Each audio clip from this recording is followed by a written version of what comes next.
wabarakatuh. Bismillahirrahmanirrahim. Alhamdulillahirabbil alamin wa nasta'inu ala umuri dunya waddin wassalatu wassalamu ala asyrofil anbiya'i wal mursalin wa ala alihi wa sahbihi ajma'in. Hadratul mukarramin para alim yang terhormat Ketua Ranting NU Kota Bandung, beliau Bapak Kiai Maskur dan sejajar kepengurusannya. Pertama-tama marilah kita panjatkan surga ridha Allah Subhanahu wa taala yang telah memberikan segala rahmat dan hidayahnya sehingga kita bisa berbahagia majelis dan saling berbagi. Kedua kalinya salawat serta salam marilah kita haturkan kepada junjungan kita Nabi Agung, Nabi besar Nabi Muhammad sallallahu alaihi wasallam di qaulina Allahumma sholli ala sayyidina Muhammad. Semoga telah kita mendapatkan sambutan khas di yaumil qiyamah. Amin ya rabbal.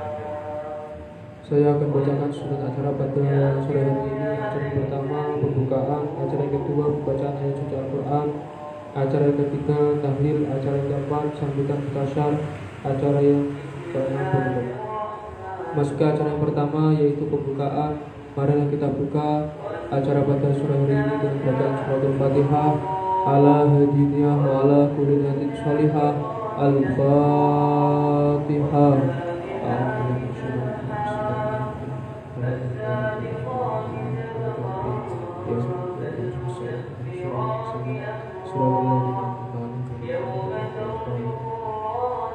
Terima kasih. Masuk ke acara yang kedua yaitu pembacaan ayat suci Al-Quran yang akan dilanjutkan oleh saudara Muhammad Sayyidul Wafiq. Pada tempat waktunya kami persilahkan.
Masuki acara yang selanjutnya yaitu sambutan mutasyar yang disampaikan oleh beliau Bapak Kiai Dr. Sultan Muhammad Aswali.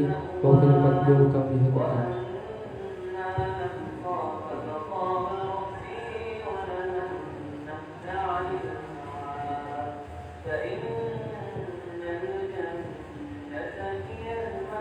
Assalamualaikum warahmatullahi wabarakatuh.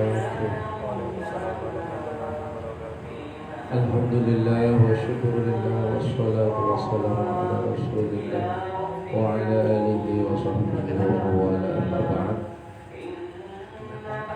Rekan-rekan kita, Ibnu BNU yang saya banggakan, narasumber kita pada sore hari ini Pesantren Ramadan NU Wonokerto Ibu Istiqomah SPDSI MPD. Pertama-tama saya bangga bom manah pada sore hari ini ada acara yang dihadiri oleh Masya Allah luar biasa, karena di mana ada majelis ilmu, di situ tatanazzalu alaihimul malaikah, pasti malaikat turun menyebarkan rahmat. Di mana ada majelis ilmu, pasti di situ ada kebaikan. Oleh karena itu, tugas kita seluruh elemen Nahdlatul Ulama adalah menyemaikan majelis ilmu di berbagai tempat. Karena Nahdlatul Ulama itu singkatannya kebangkitan para ulama, kebangkitan kaum cendekiawan, kebangkitan alim, orang yang berilmu.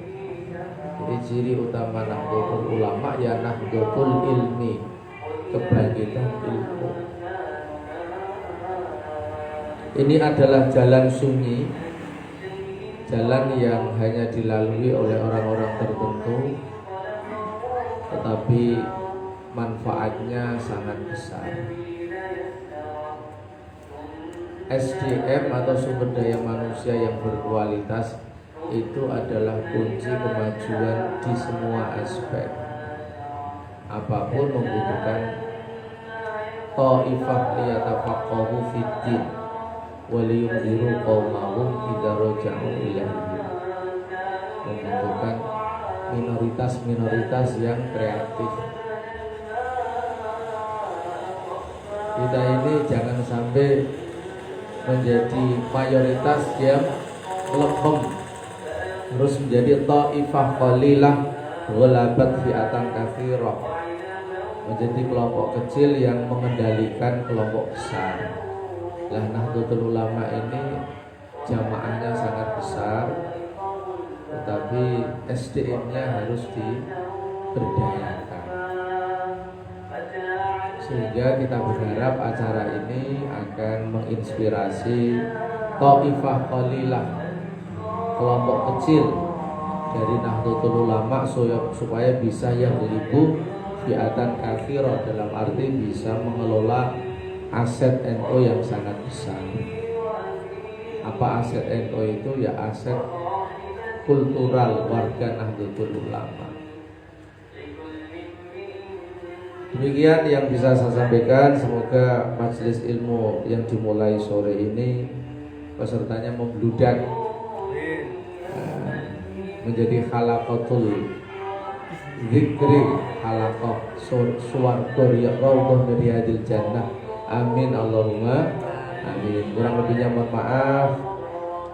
Nanti Bu Istiqomah ini lahir dari madrasah yang besar Raudhatul Ulum, kemudian melanglang buana ke Jogja, di kota pelajar, nanti bisa berbagi cerita kepada kita yang di sini dan kepada audiens yang di dunia maya, supaya NU Wonokerto ini terinspirasi dari kisah perjuangan salah satu ulama besar kita, yaitu Kiai Haji Suyuti Abdul Qadir.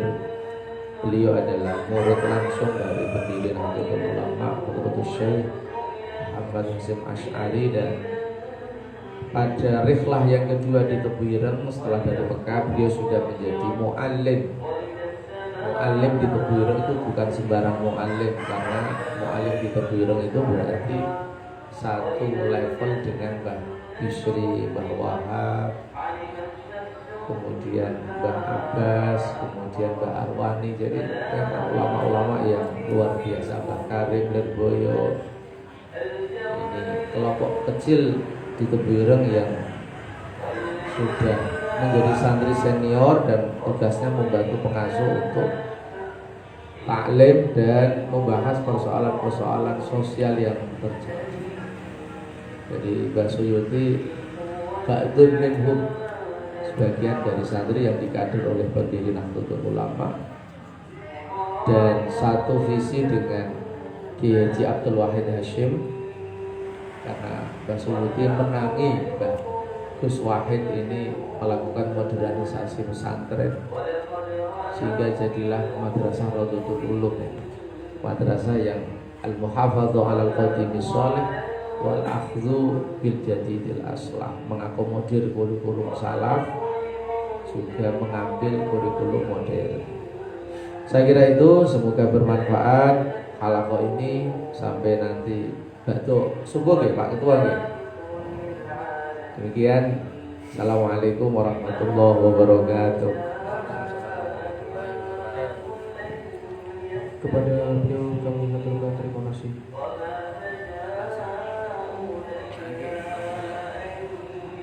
Masuki acara yang sebagai yaitu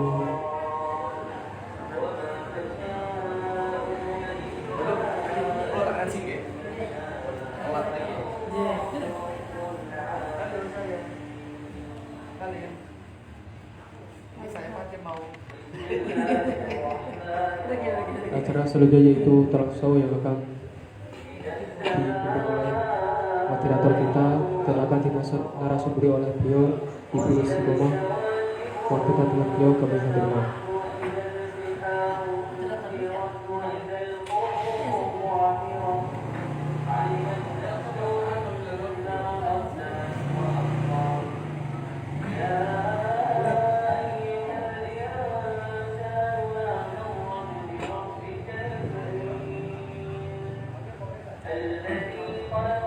Assalamualaikum warahmatullahi wabarakatuh. Waalaikumsalam warahmatullahi wabarakatuh. Alhamdulillahirabbil alamin wa bihi nasta'in wa ala umuri dunya waddin. Wassalatu wassalamu ala asyrofil anbiya'i wal mursalin wa ala alihi wa sahbihi ajma'in, amma ba'du. Yang terhormat beliau Ibu Istiqomah SPT SI.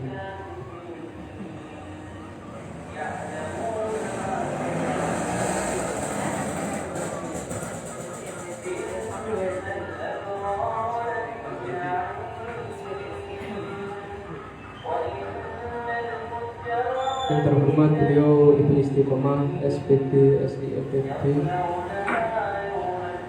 dan tak lupa teman-teman IPNU, IPPNU yang hadir pada sore hari ini. Alhamdulillah di samping saya ada beliau Ibu Istiqomah yang kita akan belajar dengan beliau tentang motivasi pada sore hari ini.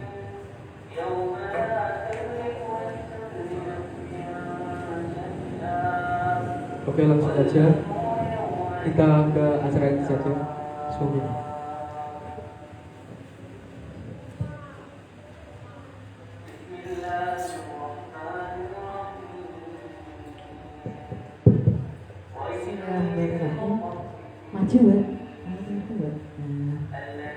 Assalamualaikum warahmatullahi wabarakatuh. Alhamdulillah, bi'idznillah, wa la haula wa la quwwata illa billah. Asyhadu an la ilaha illallah wa asyhadu anna Muhammadar Rasulullah. Rabbi shrah li sadri wa yassir li amri wahlul 'uqdatam min lisani yafqahu qawli, amma ba'du. Yang saya hormati yang Muhtasyar NU di Purwokerto, Bapak Dr. Jabir Ma'ruf MA. Yang saya hormati Bapak Ketua NU Purwokerto, Bapak Ali Masykur. Kepada Ketua IPNU dan Ketua IPPNU serta rekan-rekan kita IPNU dan IPPNU yang sudah hadir di sini dalam keadaan walafiat, semoga Allah selalu menjaga kesehatan kita, diberikan kemudahan dalam menuntut ilmu. Amin Allahumma amin. Pertama, puji syukur kepada Allah Subhanahu wa taala, kita panjatkan alhamdulillahirabbil alamin. Hari ini kita bisa berkumpul di gedung NU dalam acara Diklat Pesantren 2026. Kedua kalinya sholawat dan salam saya tercurahkan kepada Nabi Muhammad SAW.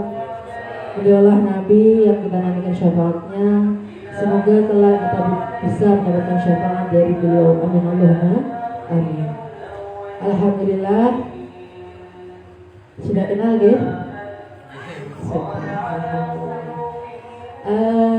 Alhamdulillah hari ini saya diberi amanah oleh Bapak Dr. Jamal untuk menyampaikan tentang keteladanan Mbah Suyuti Abdul Qadir, yaitu pendiri Pondok Pesantren Raudhatul Ulum Guyangan.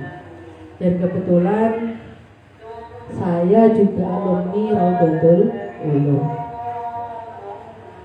Adik-adik yang berbahagia, perjalanan Mbah Suyuti itu sangat luar biasa.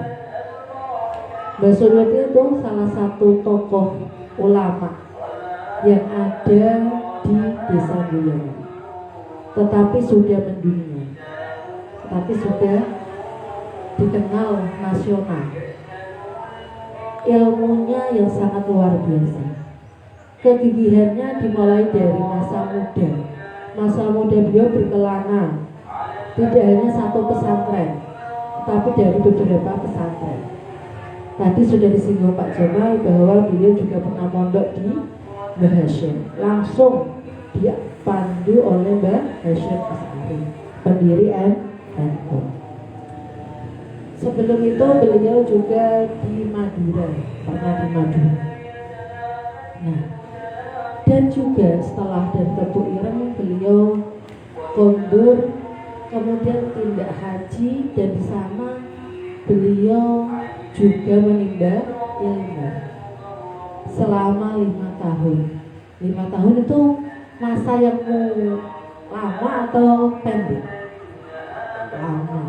Ilmunya sampun ngelotok, ya. Ilmunya ngelotok nanti. Sampean ngaji kitab, ya, ngaji kitab kuning selama 6 tahun. Kira-kira ngelotok apa betul? Saking ngelotoke, nanti lali buangku saking ngelotoke gitu. Tetapi kalau Mbah Suyuti itu buatan, Mbah Suyuti benar-benar paham sama ilmu yang beliau cari. Ya. Nah, kemudian beliau kondur itu langsung damel pengaosan. Namanya bukan Raudhatul Ulum, tapi Mambatul Ulum, dekat masjid. Ya. Jadi ada majelis kecil gitu ya, majelis ngaji dengan santri cuman beberapa ya. Waktu itu pertama awalnya 10, 15, tetapi lama kelamaan karena ngajinya Mbah Suyuti itu sangat bagus, ternyata banyak yang minat ngaji, akhirnya membludak, santrinya banyak sekali, dan alhamdulillah kemudian lahirlah pesantren Raudhatul Ulum, yang mana pesantren Raudhatul Ulum itu memadukan antara salaf dan modern. Jadi di situ dikaji materi atau mata pelajaran yang bermulot salaf kitab, ya. Kemudian juga ada modern. Bahkan sampai sekarang Raudhatul Ulum dikenal dengan alumni-alumninya itu menjadi tokoh-tokoh besar. Tidak hanya menjadi kiai, tetapi ada yang menjadi dokter, ada yang menjadi guru, ada yang menjadi pejabat, bahkan ada yang menjadi DPR dan lain-lain. Sampai sekarang seperti itu. Itu karomah Mbah Suyuti. Dan Mbah Suyuti itu juga seorang alim, gitu ya. Nah, keteladanan apa yang bisa kita petik dari Mbah Suyuti itu? Kalau kita ceritakan dari awal sampai akhir, perjalanan Mbah Suyuti itu sangat panjang sekali. Tetapi harus ada yang kita petik. Mbah Suyuti itu, beliau itu sangat sederhana. Beliau itu kaya, tapi sangat sederhana. Beliau merakyat. Merakyat apa? artinya beliau serawung kalih masa ratu. Ada suatu cerita, beliau itu pernah diundang oleh salah satu warga yang ada di pelosok jauh dari jalan raya rumahnya. Dan pada waktu itu banjir ya. Bayangkan seorang ulama besar diundang dalam keadaan banjir. Pasti yang punya dalam, punya rumah itu ada rasa suudon. Iya enggak? Suudonnya apa? Mbak suudon ini pasti orang tak.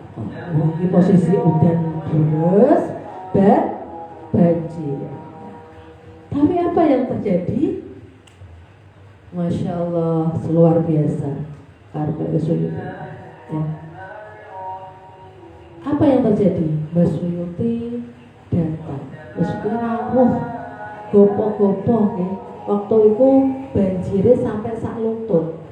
Jadi Mbak Suyuti itu langsung rawuh lampa, sarungnya di cincin. Jadi cincin ya, sampai sak dengkul. Nah, sampai sak dengkul. Sarung dengkul. Alhamdulillah, sampai yang punya rumah itu sampai nangis saking terharunya. Karena apa, tadi sudah suudon, Mbak Suyuti itu mesti oke rawuh. Wong kene udah banjir.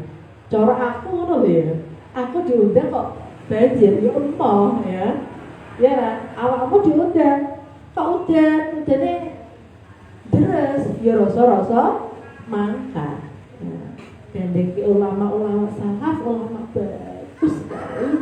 Beliau rawuh saperlu ngrawuhi undangan. Undangan itu kewajiban. Itu Mbak Suyuti. Kemudian beliau tuh sangat gigih dalam mencari ilmu. Dari masa muda sampai sepuh, dia masih mencari ilmu. Oleh sebab itu, rekan-rekan kita yang berbahagia, saya harapkan kalian selalu gigih mencari ilmu dimanapun berada, baik itu berformal maupun non formal, baik ngaji di sekolah maupun di luar sekolah. Tidak ada kewajiban misalnya kowe kudu ngaji iki. Nggak usah didikte, tetapi hasil dari hati kita sendiri. Ada unek-unek untuk mencari ilmu. Itu sangat luar biasa. Karena thalabul ilmi fardhatun 'ala kulli muslimin wal muslimat. Ya, Pak? Minallahti ilal. Dari kita yang ayunan sampai apa? Sampai apa, Mas? Sampai yang lahir. Ya. Golek ilmu terus. Nek luru ilmu yo sing tenanan. Ojo awakmu wis ngaji wis tenanan wis mangkat. Tapi apa?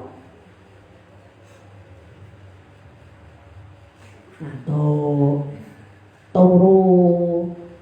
Terus apa? Jagongan. Akhirnya ilmunya enggak dapat. Nah, kegigihan Mbak Suyuti itu sangat luar biasa. Kemudian beliau mendirikan Raudhatul Ulum. Beliau punya putra itu sebanyak 8. Salah satunya yang mengaku saya langsung adalah Mbah Humam Suyuti.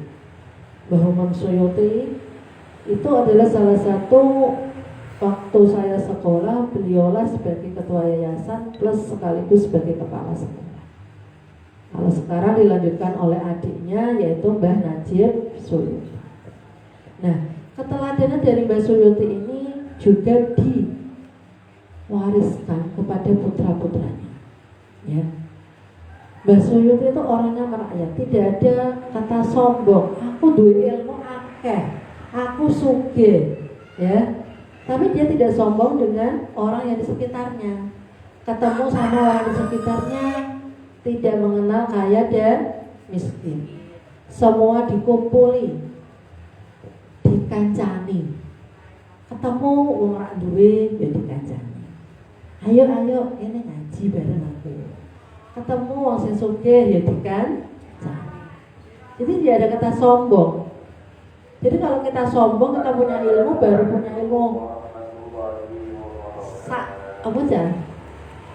Dua ilmu siti, wes sombong. Nah, berarti kita belum bisa mengadani para ulama-ulama NU. Gitu ya. Ilmu yang kita cari itu harus menjadikan kita seperti padi. Padi itu semakin berisi semakin merunduk. Tahu ya, padi nawes berisi kok kadang aja tapi merunduk. Merunduk itu apa? Tambah andam asone tambah. Wong dilo, orang dilo, mboten. Ya. Jadi wong nak berilmu itu gak kon dilo terus merunduk. Dilo artinya apa? Apa? Tata kramane iki apik. Dene nak matur karo kancane yo alus, ora nyenggrang. Terus ilmune ngandanine nak ngandani yo se alus. Ya. Ada kalian melihat ya, ada enggak yang punya ilmu tinggi tapi kadang nyenggrang-nyenggrang? Ada. Halus gitu ya. Nah, Mbak Suyuti itu juga disebut seorang wali. Kenapa disebut seorang wali? Beliau pernah suatu ketika ada acara di madrasah dan acara tersebut tidak sesuai dengan ya di sekitar madrasah situ ada acara yang tidak sesuai dengan Islam.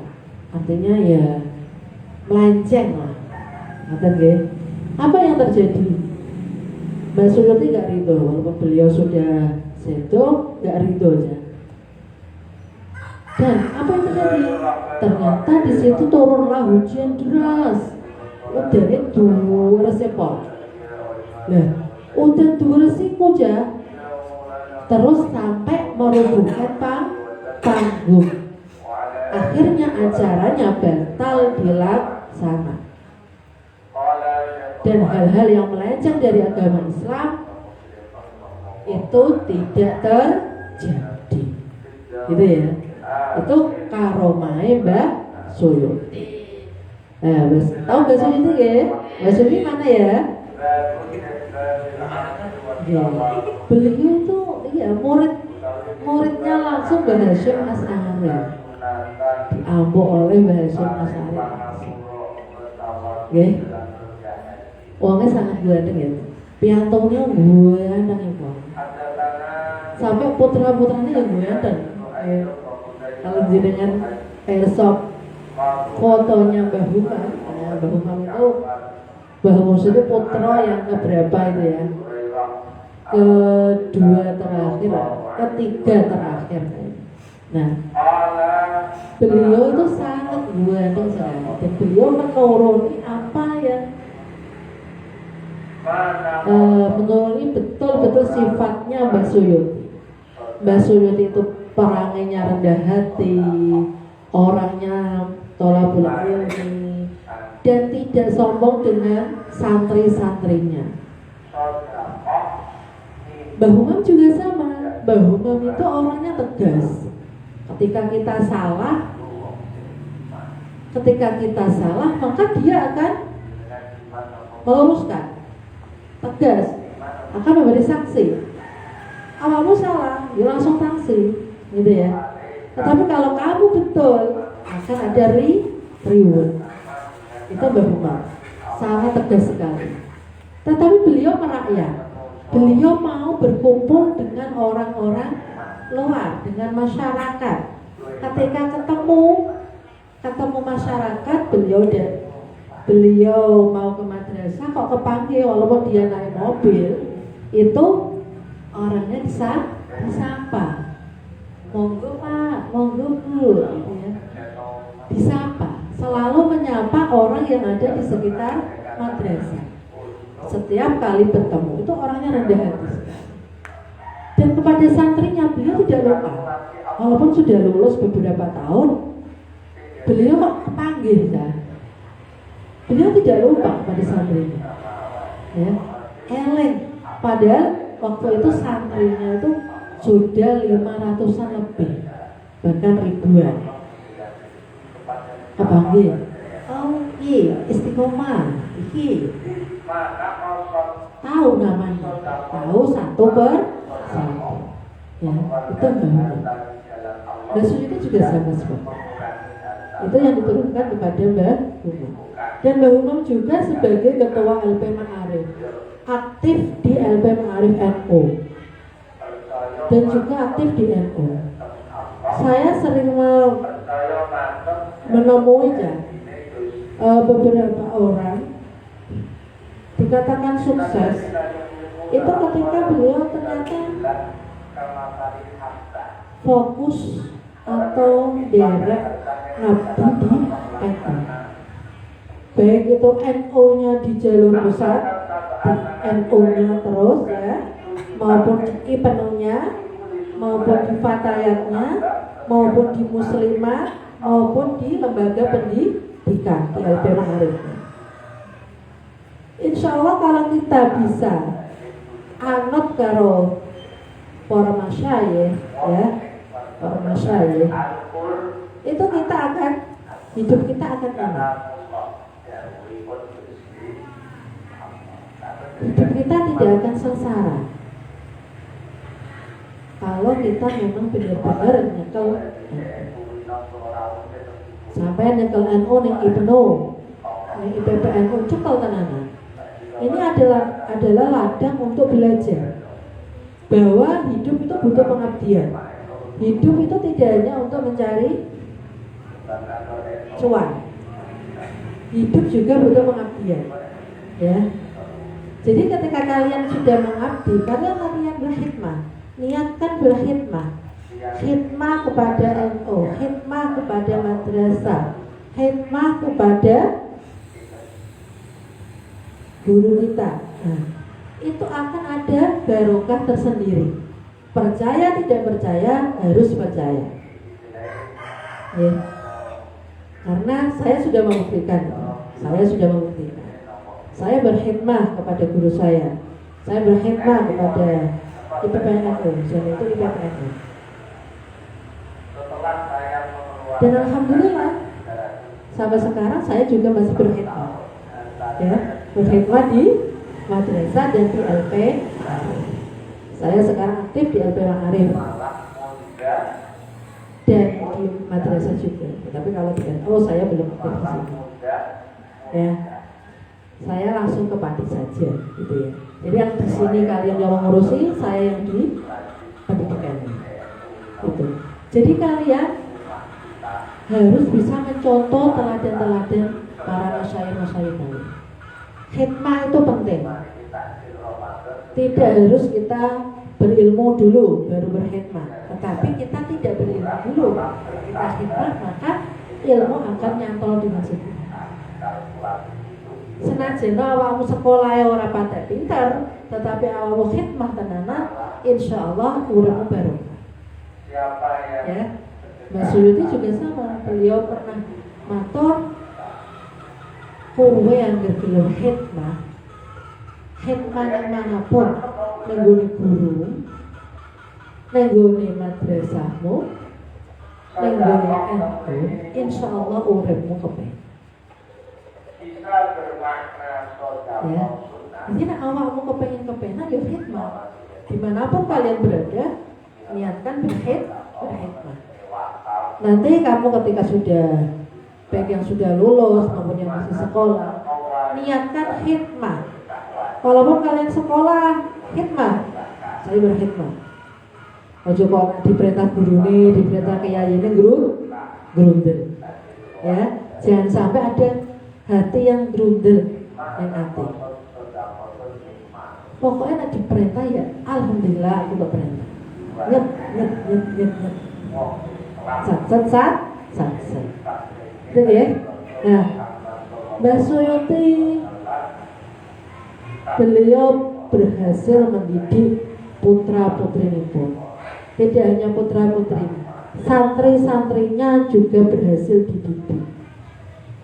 Banyak sekali di sini kalau di Guyangan ini banyak santri beliau itu diantaranya Bapak Sabar. Bapak Sabar itu alumni Guyangan. Alhamdulillah. Wah kajar Bapak Purwanto, Bapak Pamintong. Ya. Kalau ibu ya di sini ada saya, ada Bu Sustiana, ada Bu Muayana, dan banyak sekali yang di Monokerto ini dulunya alumni Guyangan. Dan alhamdulillah yang alumni Guyangan tidak kalah dengan alumni Matola. Dua-duanya bisa berjalanan beriringan, bisa berjalan beriringan, saling melengkapi. Ngerti nggih? Jadi apa tadi yang bisa kita petik dari kegigihan Mbak Suyuti? Yaitu gigih mencari ilmu. Kemudian apa lagi? Gigih berjuang. Apa lagi? Rajin. Terus apa lagi? Beliau merakyat, tidak sombong, ya, dan banyak lagi. Gitu ya? Nah, sekian dari saya. Apabila ada pertanyaan, monggo. 2 saja ya Mas ya? 2 apa 3 Mas? Monggo. Nah, silakan.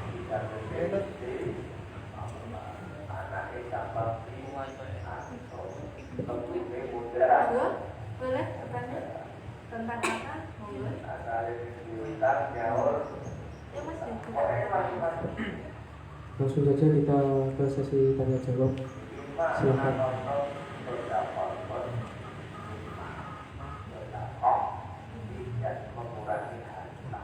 Ya, 1 dari cowok, 1 cewek.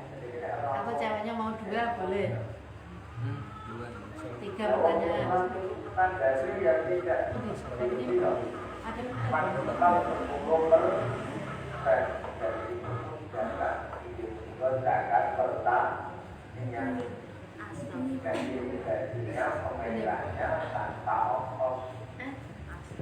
Enggak ya?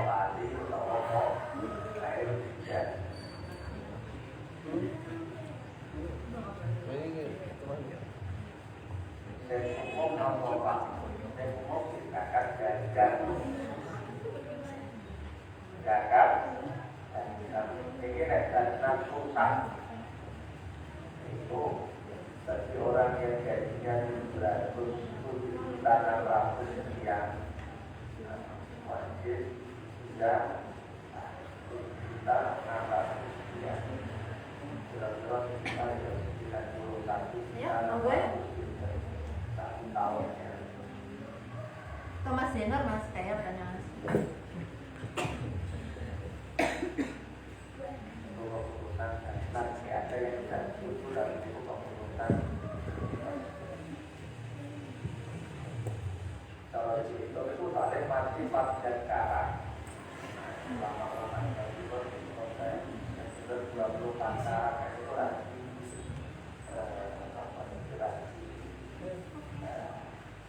kita 240 kali kita. Kalau kita bisa jawab masuk sekarang kita pikir kita lihat ya.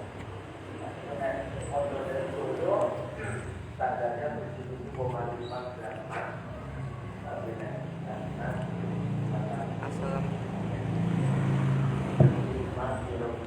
Assalamualaikum warahmatullahi wabarakatuh. Waalaikumsalam warahmatullahi wabarakatuh. Istiqomah saya ingin bertanya. Bagaimana cara beliau menyikapi penghormatan berlebih dari orang lain agar tetap istiqomah dalam kerendahan hati? Ulangi lagi. Bagaimana cara beliau menyikapi penghormatan berlebih dari orang lain agar tetap istiqomah dalam kerendahan hati?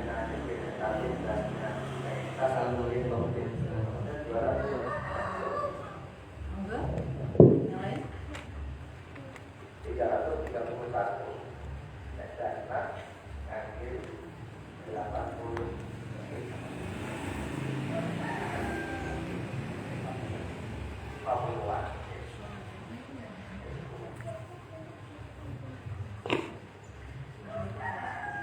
Nek jasa yang memiliki 1.323,1.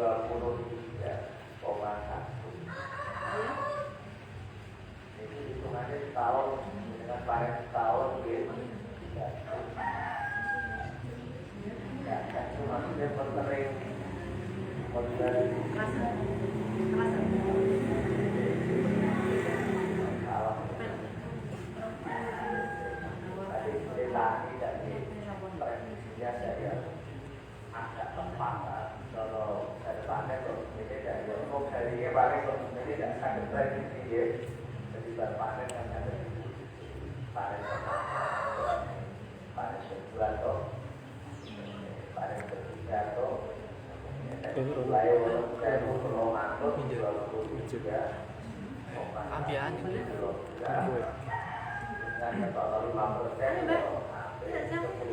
Apa lagi? Kasih ya.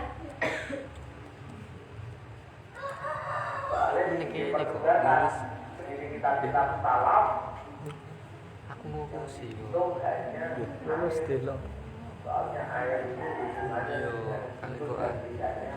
Ya, ditunggu Mas Muni belum? orang tua.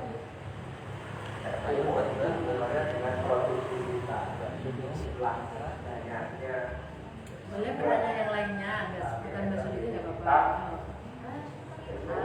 Mungkin mau bertanya apa? hubungan ini air dengan air. Cara berdirinya apa ya? Dengan ongkos 5%.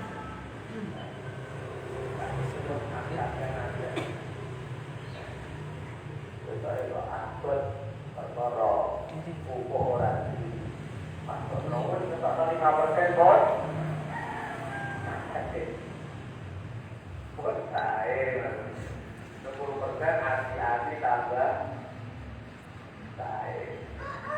Al-Imam Yusuf Al-Qaradawi dari kitab Fiqh Zakat terangkan nek gawe sumur masuk dalam sumur kaitannya dengan air. Ya berarti ketoknya 5%. Jadi kan dengan kiraan yang disebut saya bayar listrik kan. Ya ini biaya dengan kedua ya akibat itu Pak kalau jadi mengurangi dari 10% menjadi 5%. Keren itu mayoritas kok. Minoritasnya apa Pak? Ulang lagi Mbak. Bagaimana sih cara mengembangkan?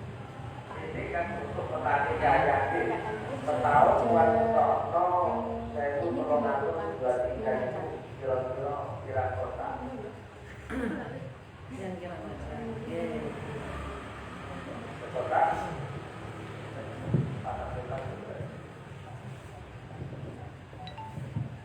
Oke, saya itu mengatur Tambah setengah. Oh ya. Kabupaten kota. Kamu cari Mas. Itu naik panen saya ngomong apa boleh Oh.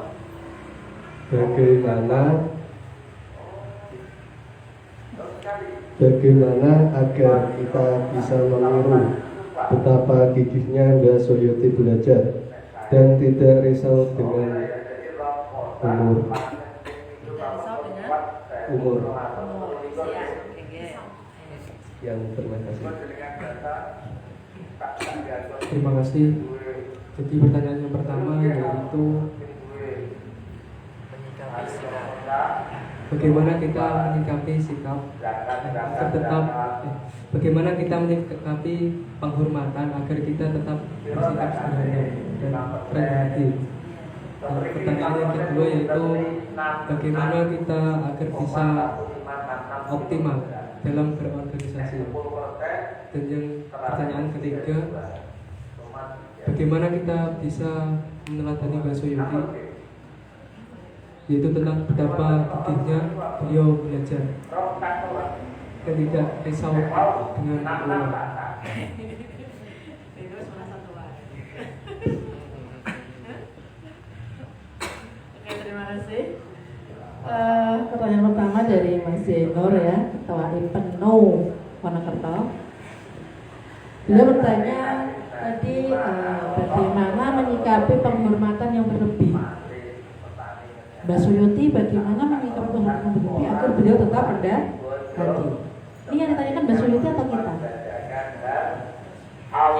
Kita ya. Oke. Ada kita ya.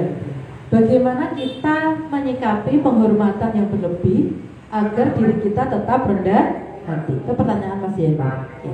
Saya akan mencoba menjawab. Mungkin nanti kalau ada kelirunya tolong diluruskan juga ya. Jadi ketika kita mendapatkan penghormatan biasa ya, awak dewi nak njobo gini dihormati. Janjane ya awak dewi nggak kepengin sombong. Tapi karena kadang setan luwih pintar, terlena, gitu ya. Akhirnya terlena, akhirnya sombong. Nah, bagaimana agar tidak terjadi sombong tadi? Tanamkan dalam diri kita yaitu sifat tawadhu, dan tanamkan dalam diri kita takut kepada Allah. Yang pertama, ketika kita sudah tawadhu, kita takut, pertama takut kepada Allah, bahwa dimanapun kita berada itu punya Allah, kita tidak punya apa-apa. Semua yang ada dalam diri kita milik Allah. Tanamkan dalam diri kita bahwa kita tidak punya apa-apa. Walaupun kita pinter kaya apa, awak dhewe wis ditanamkan dalam hati kita bahwa pinter lagi milik Allah, nanti diambil langsung, berarti kita nggak punya apa-apa. Terus kedua, tanamkan dalam diri kita rasa tawadhu, rendah hati. Piye apike pokoke ya awak dhewe bae digunggung ya aja nanti gonggan. Kadang ada orang yang digunggung malah gonggan. Artinya apa? Kita harus tawadhu, rendah hati itu selalu ada. Dan kita harus juga menanamkan sifat sederhana. Awakmu ya, walaupun kamu punya apapun, jangan tampilkan di luar. Karena ada beberapa orang itu tidak punya. Jaga hati mereka. Jadi tolong sifat sederhana ini juga ditanamkan dalam diri. Tadi apa? Takut kepada Allah, rasa tawadhu, dan tampil sederhana. Gitu ya? Ada tambahan, ada sudah Mas Yenor? Sampun cekap ya? Nah. Kemudian yang pertanyaan yang kedua, bagaimana cara mengoptimalkan kegiatan IPPN? Padahal Bu, saya itu sebagai ketua sudah ngoyak-ngoyak Bu. Setiap ada kegiatan sudah tak ngoyak-ngoyak wae. Nah. Jadi memang hikmah itu memang berat Mbak ya, Mbak Vita ya. Ini sebagai apa? Ketua IPPNU. Jadi ketua itu memang berat. Kudu wani ngalah dan kudu wani nengarep. Caranya piye? Kita sebagai ketua, sebagai pemimpin, kita harus bisa menjadi teladan. Jadi teladan. Yang kedua, tegas. Kamu jadi teladan. Awakmu ketika membuat planning program ya harus memberikan contoh dulu. Jadi misalnya aku buat program ngaji setiap bulan sekali. Awakmu marahi pertama paling 1-2 ya udah. Nanti kalau terus istiqomah ya sesuai namanya Buis gitu ya. Nanti lama kelamaan akan banyak. Satu itu. Kedua, tegas. Awakmu tegas sebagai seorang ketua, tegas. Kamu dapat jatah tugas ini, ya ini, gitu ya. Kudunya awakmu harus mau. Nah, ketika ada teman-teman yang agak tidak mau bekerja sama, artinya diajak ke sana tidak mau, diajak ke sini tidak mau, ya. Itu butuh ribet, butuh pancingan. Ini kok awakmu gini loh. Jadi harus ada pancingannya, Mbak. Double pancingan. Pancingannya apa? Kira-kira sing disenengi kancamu apa? Gitu. Yang ketiga konsisten. Konsisten. Awakmu kalau membuat kegiatan apapun harus konsisten. Seperti ini. Saya rasa kalau IPNU sudah lumayan bagus ya. Sudah lumayan banyak kegiatan untuk IPNU Wonokerto, ya. Jadi zaman dulu juga sama. Awal-awal kalau kalian ini tidak seberapa. Awal-awal IPNU itu malah sangat menguras tenaga, gitu ya. Kita harus cari uang. Kamu cari donatur nggak? Tidak kan? Nah, awal-awal itu harus cari donatur kan, door to door. Kita cari donatur dari rumah ke rumah untuk membuat kegiatan. Tuh, perjuangan yang sangat berat. Tapi alhamdulillah itu berhasil. Kalian tinggal menjalankan kalau sekarang. Kalau ada anggaran, anggarannya ada nggak? Tidak ada anggaran, minta NO. Pak NO, saya butuh anggaran ini untuk membuat kegiatan ini. Nah, itu, ya. Jadi kalau mau buat kegiatan, minta anggaran. Pak NO, saya punya kegiatan ini. Nah, jadi intinya harus ditanamkan dalam diri kita hikmah. Pokoknya adalah hikmah, koncomu, teman-teman IPNU ditanamkan dalam dirinya untuk berhikmah pada NU. Insya Allah nanti akan berjalan optimal. Tanpa digituin, tanpa dipancing juga akan berjalan optimal. Tapi memang ini adalah orang-orang pilihan yang terpilih, orang-orang spesial, orang-orang khusus. Jadi kalau kamu sudah terpilih berarti kamu orang spesial. Gitu ya? Siap? Semangat? Gitu ya? Masa ya? Jadi pemikiran itu itu tetap benar, berhubung tangan, Pertanyaan ketiga, bagaimana kita mencontoh kegigihan Mbah Hashim, Mbah Soyoti tanpa risau umur, karena usia saya sekarang sudah berapa? Sudah 20? Mas, 20 tahun. Target menikah tahun berapa? Umur berapa? 22. Target menikah umur? Yang penting untuk tahun sekarang, ya, kamu gigih mencari ilmu dulu, rajin mencari ilmu. Soalnya awakmu kok orang usah iso karo umur, ya.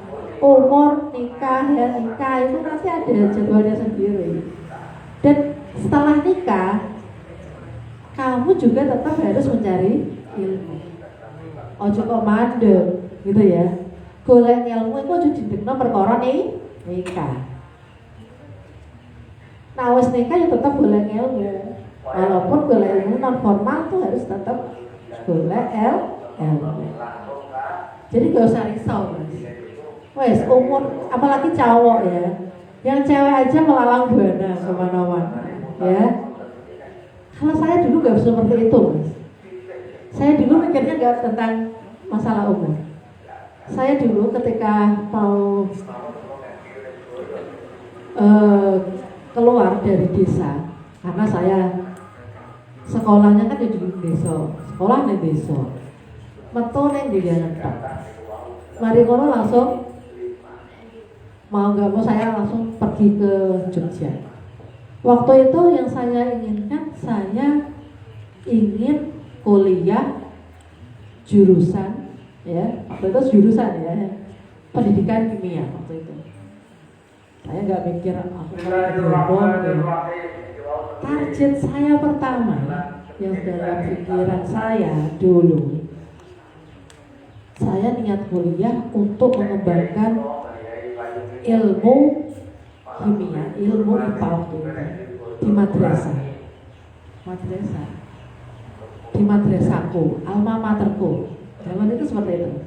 Saya lulus aliyah itu, saya pengen itu, saya kepengen membuat lab, ya, saya mengembangkan ilmu IPA di madrasah.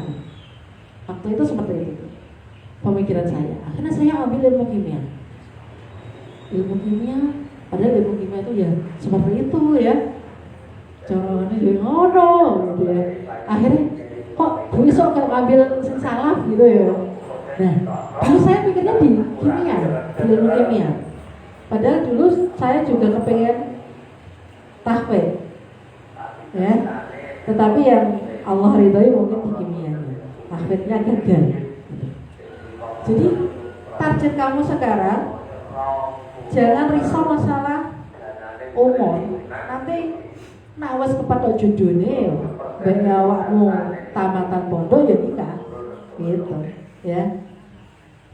Jadi kadang seorang tua sekarang tidak melihat pekerjaan. Jadi awalnya nanti kalau Bu aku tamatan pondok, orang duwe penggawean, aku kepengen nikahi anaknya wong. Nah, yo aku pengen nikah ya nikah, nah, gitu ya. Insya Allah rezeki ada sendiri. Rezekiku siapa sing ngatur? Allah. Nah, rezeki nak mau percaya rezeki Allah sing ngatur. Berarti awakmu nak nikah asale wong siji rezekine siji, tak nikah dadi wong loro berarti rezekine wong loro. Mesti ana jalane. Senajan enggak punya pekerjaan waktu nikah. Tapi nanti setelah nikah pasti akan ada pekerjaan yang datang. Nah, fokusnya sekarang yaitu menuntut ilmu. Carilah ilmu setinggi mungkin. Nah, ilmunya wis digolek, wis akeh. Nah, nanti tinggal mengembang. Nonton ya? Ada pertanyaan lagi? Tidak ada? Cukup ya? Ini sudah mau jam 6 dan sebentar lagi buka. Terima kasih. Semoga bermanfaat dan saya tekankan sekali lagi kepada rekan-rekan kita, kepada anak-anakku semua, ya, fokuslah mencari ilmu. Fokuslah mencari ilmu. Sekarang kita ada di jalur mencari ilmu. Kamu tugasnya sekarang yaitu tolabul ilmi, mencari ilmu, bukan mencari cuan. Ya, tak tekankan lagi. Tugas kita sekarang adalah mencari ilmu. Carilah ilmu setinggi-tingginya. Utlubul ilma walau bisyir. Carilah ilmu sampai ke negeri Cina. Saiki Cina peradabannya sangat tinggi. Bahkan sekarang jadi rujukan orang-orang mencari ilmu. Itu hadisnya sudah ada zaman Rasul, tetapi terbukti sekarang tahun 2020. Sekarang banyak program magang ke Cina. Kalau kalian mau monggo. Dan sekarang juga ada program magang ke Jepang. Ya. Monggo yang mau Mas Aan, Mas Munib ya. Ini ada cuannya kalau mau program ke Jepang ini. Magang ke Jepang ini setelah lulus nanti di sana cuannya gajinya itu 10 sampai 15 juta per bulan. Ya. Iya, betul lah. Seleksinya di Blora. Kalau ada yang mau monggo nanti bisa kontak saya salurkan. Tapi ini lewat ujian dulu seleksi. Ya, jadi carilah ilmu, fokus untuk mencari ilmu. Jangan sampai kamu sekarang mau fokusnya kemana? Fokus cuan, fokus pacaran, nggak boleh. Ya, seperti itu. Fokuslah mencari ilmu. Pokoknya sing cowok, sing cewek ya. Saiki pikirannya nggak boleh kemana-mana. Satu tujuan, fokus mencari ilmu. Pokoknya khusus fokus mencari ilmu dengan gigih dan semangat. Jangan sampai wayahe golek ilmu malah turu, wayahe golek ilmu ngantuk. Nah, itu gak entuk. Kita nggih, saya cukupkan sekian, semoga bermanfaat kepada anak semua dan ilmunya barokah sehingga kita bisa meneladani sifat-sifat Mbah Suyuti dan para masyayikh itu. Amin Allahumma amin. Dari saya apabila ada yang tidak berkenan hati mohon dimaafkan. Wassalamualaikum warahmatullahi wabarakatuh.